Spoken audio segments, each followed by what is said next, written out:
Hey guys, and welcome back again sa Happy Tommy Channel.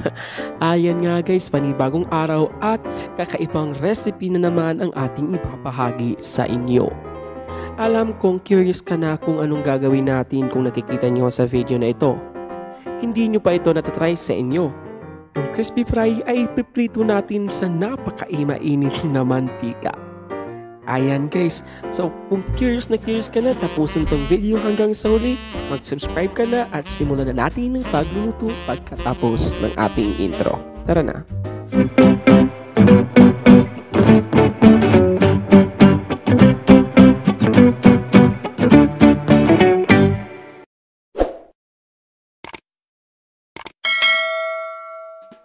At para nga sa ating unang procedure ay ilabas muna natin ang ating mahiwagang butane. And then sindihan lang natin ito dahil sira na. Pagkatapos ilabas na din natin ang ating mahiwagang frying pan. Antayin lang natin ito na uminit bago natin ilagay ang ating oil. Di ba napakasosyal? Ayan guys, sa ating recipe na ito ay nakuha ko lang kay Ate Joy Nerit. So mag-subscribe kayo sa kanyang channel guys.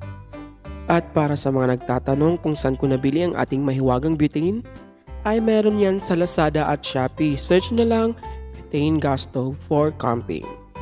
Ayan na nga guys, yung ating crispy fry ay iprito na natin sa ating mainit na mantika. Disclaimer lang guys, hindi ito sponsored ng crispy fry. Kaya baka naman, Ajinomoto, kotang-kota na kayo, naka 3.1 million views na kayo sa ating crispy fry at egg. Kaya baka naman, one call away lang ako. Ayan guys, mix lang natin ito ang ating crispy fry and then sa next procedure na tayo. So bago yan guys, ipakita ko muna ang ating mga ingredients. So meron tayo ditong 1 kilo ng crispy fry and pagkatapos 2 piraso lang ng itlog. Yeah guys, 2 piraso ng itlog. At sa ating next procedure nga, sa isang malinis na bowl, kayo na ang mamili. Ayan guys, sa isang malinis na bowl, ilagay na natin ang ating 2 itlog. I-crack muna natin ito, pagkatapos ay i-mix lang natin.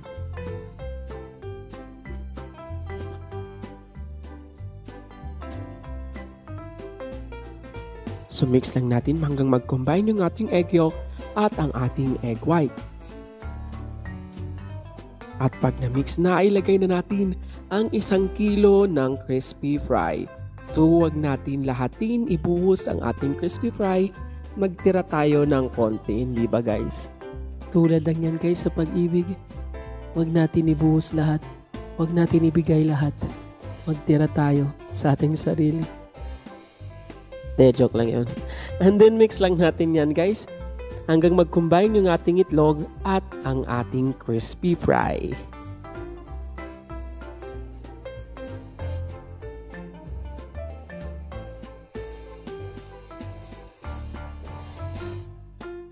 And then pag nag-combine na nga yung ating itlog at ang ating crispy fry, ay ilagay na natin ang ating main ingredients, ang ating manok.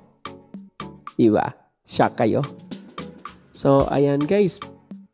So, i-mix lang natin ang ating manok hanggang makoat na nga silang lahat or mag-combine na yung ating crispy fry at itlog sa ating manok. Ayan guys, pag nag-combine na nga silang lahat, hayaan lang natin ito ng 10 to 20 minutes. I-marinate lang natin ito para mas lalong sumarap pag prinito natin yan mamaya.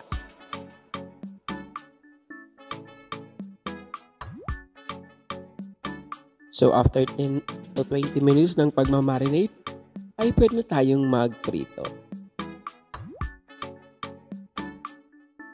Sa isang mainit na pan nga, ay ilagay na natin ang ating mantika. Pagkatapos, ay maglagay na tayo ng ating natirang crispy fry.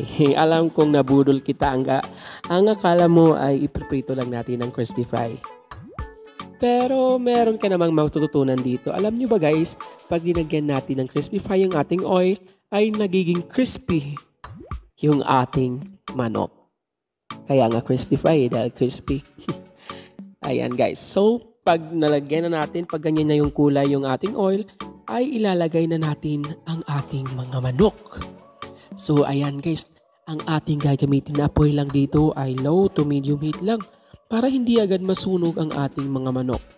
So lutuin lang natin ito ng 5 to 10 minutes. So antayin lang natin ito na mag-golden brown yung other side nito bago natin ito i-flip. Ayan guys, pwede din naman ito sa pork chop or kahit anong prito, pwede din ito sa ating isda. Hindi ko pa lang yun na-try. So ayan guys, after 10 minutes, ay pwede natin itong i-flip yung ating manok. Ayan guys, di ba napaka golden brown at napaka crispy yan guys. So lutuin lang natin ang other side ng another 5 minutes na lang in a low to medium heat na apoy. So after 5 minutes at mukhang luto na nga yung ating manok, i-drain lang natin ito sa ating strainer, palamigin at ready to serve na ito.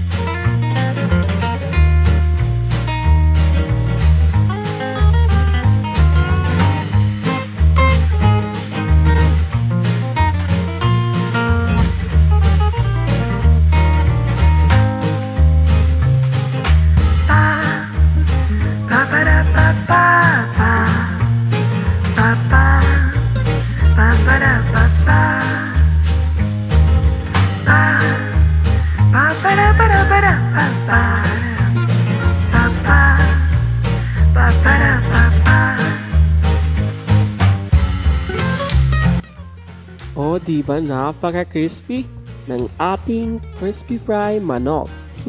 Parang ala Jollibee lang sa sarap. Ayan nga guys, kung nabudol kita, ay mag-comment down below ka na lang. Pero guys, akalain mo meron ka din natutunan sa ating recipe ngayon na talagang magpapa-crispy sa ating manok at lalong mas masasarap pa. Ayan nga guys, maraming salamat sa panonood. Huwag mong kalimutan mag-like and subscribe and hit notification bell para tigil ka sa ating mga daily uploads. Thank you for watching. Stay safe, God bless, and see you again on my next video.